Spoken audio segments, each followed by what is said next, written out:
Hello दोस्तों, जिस गांव की मैं आज कहानी सुना रही हूँ उस गांव का नाम था मछलीपुर। यह समुद्र के किनारे बसा एक छोटा सा गांव था जहाँ ज़्यादातर लोग मछलियाँ पकड़कर अपनी आजीविका चलाते थे। शायद इसी कारण इस गांव का नाम मछलीपुर पड़ा। उसी गांव में एक रघु नाम का गरीब और मेहनती मछुआरा अपनी पत्नी के साथ रहता था। वह बचपन में ही अपने माँ बाप को खो चुका था। मछलियाँ बेचकर जो भी धन प्राप्त होता उससे तो मुश्किल से बस घर का चूल्हा ही जला पाता था। कभी कभी दोनों पति पत्नी को भरपेट भोजन भी नहीं मिलता तो वह इसी को अपनी किस्मत समझकर संतोष कर लेता। रघु रोज तड़के उठकर समुद्र की ओर निकल जाता। उसके पास मछली पकड़ने के लिए न तो अच्छी जाल थी न ही कोई आधुनिक उपकरण। नाव तो बहुत दूर की बात थी, लेकिन उसके अंदर मेहनत और समर्पण की कोई कमी नहीं थी। एक रात जब रघु सो रहा था तो रघु ने अजीब सपना देखा। उसने देखा कि समुद्र की गहराई से कोई आवाज़ उसे पुकार रही है। एक स्त्री की आवाज़ जो कह रही थी, रघु, सागर की गहराइयों में तुम्हारा भाग्य छिपा है, आओ और मुझे ढूंढो। रघु की नींद खुली। वह पसीने से लथपथ था। वह सपना इतना सजीव था कि वह समझ नहीं पा रहा था कि आवाज़ सच में आई या उसे कोई भ्रम हुआ है।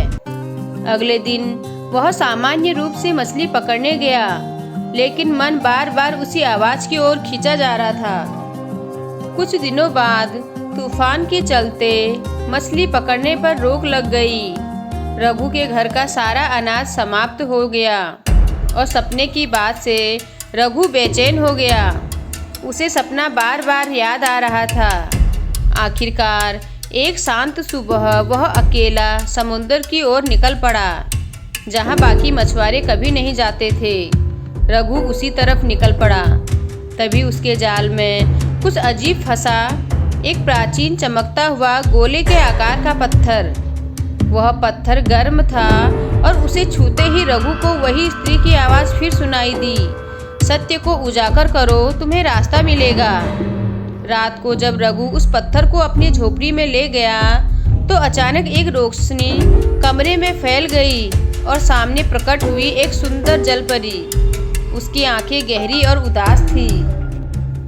वह बोली, मेरा नाम जलरा है, मैं इस समुद्र की रक्षक हूँ। वर्षों पहले एक श्राप के कारण मुझे समुद्र की गहराइयों में बंद कर दिया गया।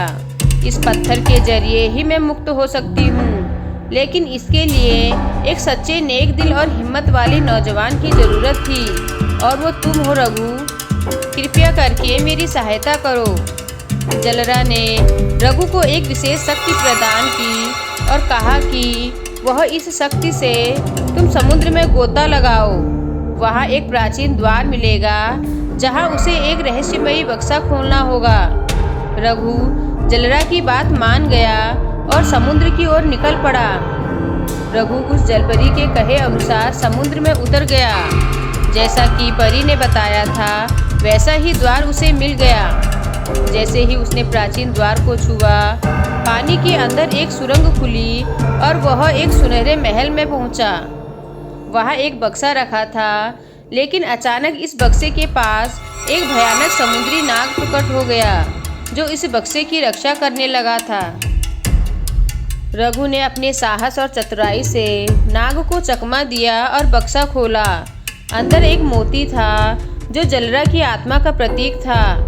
जैसे ही रघु मोती लेकर बाहर आया, जलरा फिर प्रकट हुई। इस बार और भी सुंदर और प्रफुल्लित थी। वह श्राप से मुक्त हो गई थी। उसने रघु को धन्यवाद कहा और जाते जाते रघु को एक विशेष वरदान के साथ साथ बहुत सारा धन उपहार में दे दिया। जब भी वह मछली पकड़ेगा, समुद्र खुद उसका साथ देगा। रघु ने इस पैसे से गरीब वालों की सहायता भी की। अगले दिन से रघु की जिंदगी बदल गई।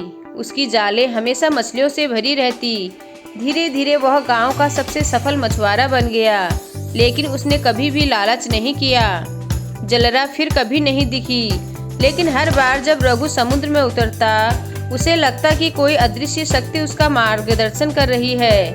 इस तरह से रघु ने अपने परिश्रम, साहस और धैर्य से श्रापित जलरा और गांव वालों की सहायता की और खुद के जीवन को भी बदल दिया। इस कहानी के साथ आप लोगों से एक विनम्र निवेदन है, इस कहानी को लाइक और कमेंट करके इस चैनल को सब्सक्राइब करने की कृपा करें। आपकी इस सहायता से हमें नई नई कहानी लिखने की प्रेरणा मिलती है। धन्यवाद।